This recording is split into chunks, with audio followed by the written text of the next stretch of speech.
Hi Kalimata. ఈరోజు మనం మాట్లాడుకోబోయే temple name Kalimata temple. ఇది మియాపూర్లో బాచుపల్లికి వెళ్ళే దారిలో కనిపిస్తుంది. రోడ్డు మీదే ఉంటుంది. టెంపుల్లో అమ్మవారు అయితే చాలా భయంకరంగా ఉంటారు.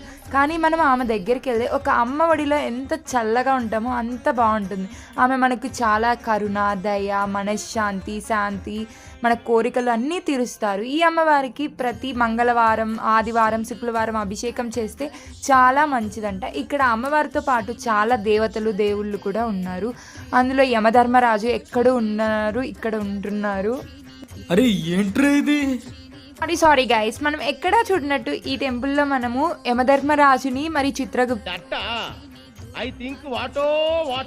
అందుని చూడొచ్చు. పంచముఖ ఆంజనేయ స్వామిని, కనకదుర్గ దేవిని, అలాగే కాలభైరవుడు, అలా రకరకాల నాగదేవతలని మనం ఇక్కడ స్వయంగా చూడొచ్చు. ఇక్కడ అణువున దేవతలతో, దేవులతో మనకి శక్తిని ప్రసాదిస్తూ ఉంటారు. సో మీరు ఎప్పుడైనా ఖాళీగా ఉన్నప్పుడు ఈ టెంపుల్ని విజిట్ చేయండి. చాలా బాగుంటుంది, పీస్ఫుల్గా కూడా ఉంటుంది అండి. లైక్ అండ్ సబ్స్క్రైబ్ చేయండి మా ఛానల్ని. మరిన్ని అప్డేట్స్ కోసం మీ ముందుకు వస్తాం.